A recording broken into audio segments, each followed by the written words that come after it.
Hi friends, ಎಲ್ಲರೂ ಹೇಗಿದ್ದೀರಿ? ಇವತ್ತು ನಮ್ಮ ಮನೆಯವ್ರ ಅತ್ತೆ ಮನೆಯಲ್ಲಿ ಒಂದು ಪೂಜೆ ಇರೋದ್ರಿಂದ ಅಲ್ಲಿ ಹೋಗಿ ಪೂಜೆ ಮುಗಿಸ್ಕೊಂಡು ಬರೋಣ ಅಂತೇಳಿ ನಾನು ಮತ್ತು ನಮ್ಮ ಮನೆಯವರು, ನಮ್ಮ ಗಂಡ, ನನ್ನ ಮಗ 4 ಜನನೂ ಹೋಗ್ತಾಯಿದ್ದೀರಿ. ಇನ್ನು ನಾವು ಹೋಗೋಷ್ಟರಲ್ಲಿ ಪೂಜೆ ಎಲ್ಲ ಸ್ಟಾರ್ಟ್ ಆಗಿತ್ತು. ಆಲ್ರೆಡಿ ಅವರು ಬೆಳಗ್ಗೆನೇ ನಾವು ಹೋಗೋಣ ಅಂದ್ಕೊಂಡಿದ್ರಿ, ಆದರೆ ಸ್ವಲ್ಪ ರೆಡಿಯಾಗಿ ಎಲ್ಲ ಕೆಲಸ ಎಲ್ಲ ಮುಗಿಸಿ ಹೋಗೋದು ಲೇಟ್ ಆಯಿತು. ನಾವು ಹೋಗೋಷ್ಟರಲ್ಲಿ ಒಂದು ಗಂಟೆ ಆಗಿತ್ತು. ಇನ್ನು ಅಷ್ಟರಲ್ಲಿ ಇನ್ನೂ ಒಂದು ಅರ್ಧ ಪೂಜೆ ಮುಗಿದಿತ್ತು. ನಾನು ಮದುವೆ ಆದಮೇಲೆ ಇದೇ ಫಸ್ಟ್ ಟೈಮು ಅವ್ರ ಮನೆಗೆ ಹೋಗಿರೋದು. ಇನ್ನು ಅದರಲ್ಲಿ ಹೊಗೆ ಸ್ವಲ್ಪ ಜಾಸ್ತಿ ಬರ್ತಾ ಇರೋದ್ರಿಂದ ಅಲ್ಲಿ ನನ್ನ ಮಗನ ನಮ್ಮ ಮನೆಯವರು ಹೊರಗಡೆನೇ ನಿಲ್ಲಿಸ್ಕೊಂಡು ಆಡಿಸ್ಕೊತಿದ್ರು. ನಾವು ಪೂಜೆ ಮಾಡೋ ಹತ್ರ ಕೂತ್ಕೊಂಡಿದ್ವಿ. ಇನ್ನು ಇವರು ಮನೇನ ತೋಟದಲ್ಲಿ ಕಟ್ಕೊಂಡಿದ್ದಾರೆ. ತೋಟದಲ್ಲಿ ಬರೀ ಚೇಪೆ ಮರಗಳೇ ಹಾಕಿದ್ದಾರೆ. ಇನ್ನು ಅದರಲ್ಲಿ ಕಾಯಿ ಎಲ್ಲನೂ ಬಿಡಿಸಿ ಅವರು ಮಾರ್ಕೆಟ್ಗೆ ಹಾಕ್ಬಿಟ್ಟಿದ್ದಾರೆ. ಇನ್ನು ರಿಲೇಟಿವ್ಸು, ಫ್ರೆಂಡ್ಸು ಮತ್ತು ಮಕ್ಕಳೆಲ್ಲ ಬಂದರೆ ಎಲ್ಲ ಇದು ಮಾಡಾಕ್ತಾರಂತೇಳಿ ಫಸ್ಟೇ ಅವರೆಲ್ಲ ಕಿತ್ತು ಹಾಕ್ಬಿಟ್ಟಿದ್ದಾರೆ. ಇನ್ನು ಪೂಜೆಗೆ ನೋಡಿ ಈ ಥರ ಎಲ್ಲ ರೆಡಿ ಮಾಡಿದ್ದಾರೆ. ಇನ್ನು ಪೂಜೆ ಎಲ್ಲ ಮುಗೀತಾ ಬಂತು. ಇನ್ನು ಲಾಸ್ಟಲ್ಲಿ ನಾನು ವಿಡಿಯೋ ಮಾಡ್ತಾಯಿದ್ದೀನಿ. ಫಸ್ಟೇ ಬಂದವಾಗ ಹೊಗೆ ಸ್ವಲ್ಪ ಜಾಸ್ತಿ ಬಂದಿತ್ತು, ಅದರಿಂದ ವಿಡಿಯೋ ಮಾಡೋಕ್ಕಾಗಿಲ್ಲ. ಪೂಜೆ ಎಲ್ಲ ಆದಮೇಲೆ ದೇವ್ರನ್ನೆಲ್ಲ ವಿಡಿಯೋ ಮಾಡೋಣ ಅಂತೇಳಿ ವಿಡಿಯೋ ಮಾಡಿದ್ದೀನಿ. ಇನ್ನು ಪೂಜೆ ಎಲ್ಲ ಮುಗ್ದಿದ್ದಾದಮೇಲೆ ಊಟಕ್ಕೆ ಅಂತ ಹೋಗಿ ಊಟ ಮಾಡ್ಕೊಂಡು ಬರೋಣ ಅಂತ ಊಟ ಮಾಡ್ತಾಯಿದ್ದೀರಿ. ಇನ್ನು ಊಟ ಅಂತೂ ಅವರು ಮನೆಯಲ್ಲೇ ಮಾಡಿದರು, ತುಂಬ ಚೆನ್ನಾಗಿತ್ತು. ಮನೇಲಿ ಮಾಡ್ಕೊಂಡಿರೋ ಥರನೇ ಇತ್ತು. ಇನ್ನು ಬೇರೆ ಭಟ್ರ ಕೈಯಲ್ಲೆಲ್ಲ ಮಾಡ್ಸೋಕ್ಕೆ ಹೋಗಿರಲಿಲ್ಲ, ಯಾಕಂದರೆ ಅವರು ಸ್ವಲ್ಪ ಕಮ್ಮಿ ಜನಕ್ಕೆ ಹೇಳಿದ್ರಿಂದ ಎಲ್ಲ ಮನೆಯಲ್ಲೇ ಅಡುಗೆ ಮಾಡಿದರು. ಊಟ ಅಂತೂ ತುಂಬಾ ಸಖತ್ತಾಗಿತ್ತು. ಇನ್ನು ನನ್ನ ಮಗನಿಗೆ ಅವರ ಅಪ್ಪನೇ ಊಟ ಮಾಡಿಸ್ತಾ ಇದ್ದಾನೆ. ಊಟ ಎಲ್ಲ ಮುಗ್ದಿದ್ದಾದಮೇಲೆ ಇನ್ನು ನಾವು ಅಲ್ಲಿಂದ ಹೊರಡ್ತಾ ಇದ್ದೀವಿ. ಇಲ್ಲೇ ಪಕ್ಕದಲ್ಲಿ ಹೊಸಕೋಟೆಯಲ್ಲಿ ಮಾಲ್ ಇರೋದ್ರಿಂದ ಮಾಲ್ಗೆ ಹೋಗೋಣ ಅಂತೇಳಿ ನಮ್ಮ ಮನೆಯವ್ರನ್ನ ಕೇಳಿದೆ. ಸರಿ ಆಯಿತು ಹೋಗೋಣ, ಟೈಮ್ ಇದ್ರೆ ಅಂತ ಹೇಳಿದರು. ಇನ್ನೂ ಟೈಮ್ ಇದೆಯಲ್ಲ, ಇನ್ನು ಮನೆಗೆ ಹೆಂಗೂ ಹೋಗೋದು ಲೇಟ್ ಆಗುತ್ತೆ, ಸ್ವಲ್ಪ ಹೊತ್ತೆಲ್ಲ ಮಗುನ ಆಟ ಆಡಿಸ್ಕೊಂಡು ಅಲ್ಲಿ ಹೋಗೋಣ ಅಂತೇಳಿ ನಾನು ಹೇಳಿದೆ. ಇನ್ನು ನಮ್ಮ ಮನೆಯವರು ಒಂದು ಚೇಪೆಕಾಯಿ ಆದರೂ ಸಿಗುತ್ತಾ ಅಂತ ಹೇಳಿ ಇಲ್ಲಿ ಹುಡುಕ್ತಾ ಇದ್ದಾರೆ. ಬಟ್ ಇದ್ದಾವೆ ಎಲ್ಲ ಅಕ್ಕಿಗಳೆಲ್ಲ ಅದನ್ನ ತಿಂದಾಕ್ಬಿಟ್ಟು ಒಂಥರ ಚೆನ್ನಾಗಿಲ್ಲ, ಹಾಳಾಗಿಬಿಟ್ಟಿದ್ದಾವೆ, ಎಲ್ಲನೂ ಉದುರೋಗ್ಬಿಟ್ಟಿದ್ದಾವೆ. ಇನ್ನು ಚೆನ್ನಾಗಿರೋವೆಲ್ಲನೂ ಇನ್ನೂ ಸ್ವಲ್ಪ ಹಣ್ಣಾಗಬೇಕು, ಅಷ್ಟಾಗಿ ಹಣ್ಣಾಗಿಲ್ಲ. ಸ್ವಲ್ಪ ದೊಡ್ಡ ಸೈಜಾಗಿದ್ರೂ ಅದು ಇನ್ನೂ ಕಾಯಿ ಥರನೇ ಇದೆ. ಇನ್ನು ಹೋಗಲಿ, ನೆಕ್ಸ್ಟ್ ಟೈಮ್ ಯಾವಾಗಾದರೂ ಬಂದರೆ ಅವ್ರಿಗೆ ಹೇಳಿದ್ರೆ ಒಂದಷ್ಟು ತಂದುಕೊಡ್ತಾರಂತೇಳಿ ಹೋಗಲಿ ಬಿಡ್ರಿ ಅಂತೇಳಿ ನಾನು ಸುಮ್ಮನೆ ಆಗಿಬಿಟ್ಟೆ. ಅವರು ತೋಟದಲ್ಲೇ ಮನೆ ಕಟ್ಕೊಳೋದ್ರಿಂದ ವಾತಾವರಣ ಅಂತೂ ತುಂಬಾ ಚೆನ್ನಾಗಿದೆ. ಇಲ್ಲಿ ತೋಟ ಸುತ್ತಲೂ ಒಂದು ಬರೀ ಹೂವಿನ ತೋಟಗಳು ಮತ್ತು ಈ ಥರ ಚೇಪೆ ಗಿಡಗಳು ಈ ಥರ ಎಲ್ಲ ಇರೋದ್ರಿಂದ ಅಲ್ಲಿ ನೋಡೋಕೆ ಒಂಥರ ಸಖತ್ತಾಗಿದೆ ಪ್ಲೇಸ್ ಅಂತೂ.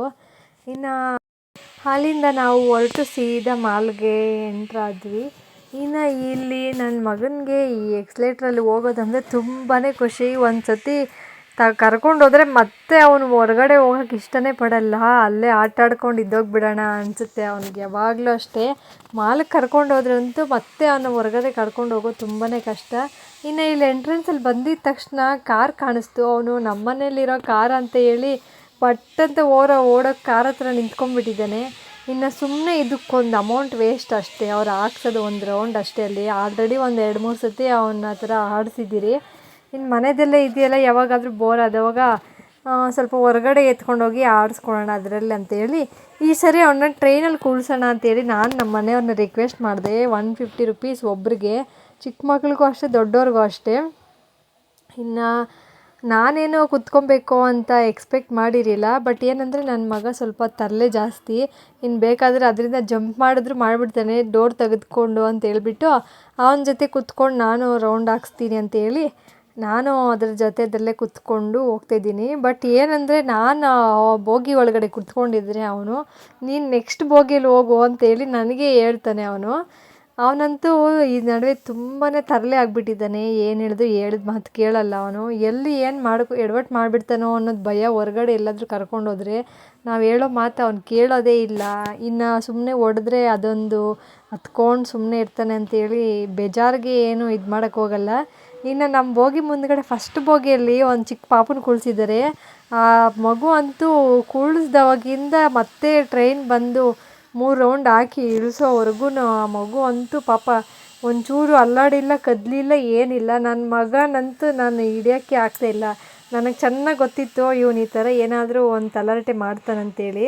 ಅದಕ್ಕೆ ನಾನು ಅವನ ಜೊತೆದಲ್ಲಿ ಕೂತ್ಕೊಂಡು ಹೋಗ್ತಾ ಇರೋದು. ಇನ್ನು ಅವನ ಜೊತೆ ನಾನು ಸ್ವಲ್ಪ ಎಂಜಾಯ್ ಮಾಡ್ಕೊಂಡು ಬಂದೆ. ಅಷ್ಟರಲ್ಲಿ ಇನ್ನು ಮನೆಯವರು KFCನ ಬುಕ್ ಮಾಡೋಕ್ಕೆ ಬಂದಿದ್ದರು.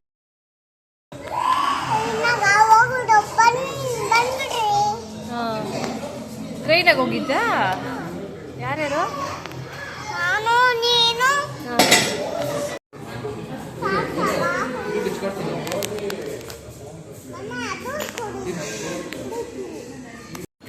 ಅಪ್ಪ ನಿಂಗೆ ಇಷ್ಟನಾ ಚಿಕನ್? ಅಪ್ಪ ಚಿಕನ್ ಇಷ್ಟನಾ?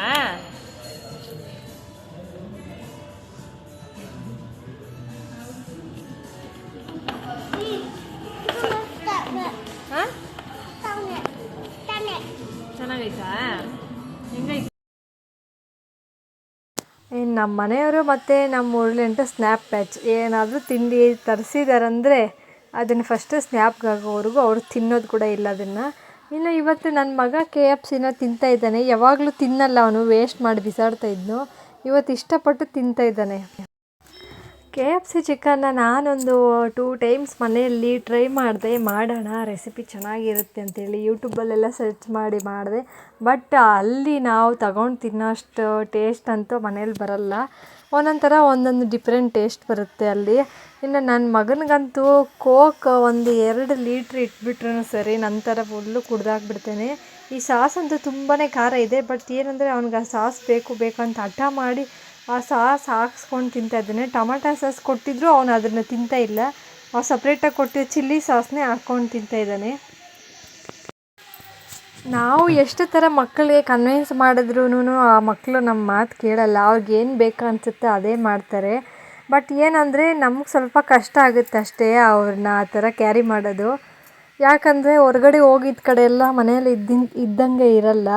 ಅದಕ್ಕೆ ಹೊರಗಡೆ ಹೋಗಿ ಏನಾದರೂ ಸ್ವಲ್ಪ ಹಠ ಮಾಡಿದ್ರೆ ಒಂಥರ ಬೇಜಾರಾಗುತ್ತೆ. ಯಾಕೆ ಈ ಥರ ಹಠ ಮಾಡ್ತಾರೆ ಇವರು ಅಂತೇಳಿ. ಇನ್ನು ಅಲ್ಲಿ ನಾವು ಏನೂ ಮಾತಾಡೋಕ್ಕಾಗಲ್ಲ.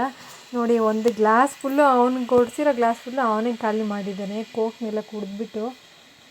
ಇನ್ನು ನಾವು ಮನೆಗೆ ಹೊರಡ್ತೀರಿ. ಇನ್ನು ನಾನು ನೆಕ್ಸ್ಟ್ ವೀಡಿಯೋಲಿ ಸಿಗ್ತೀನಿ. ಅಲ್ಲಿವರೆಗೂ ಬಾಯ್.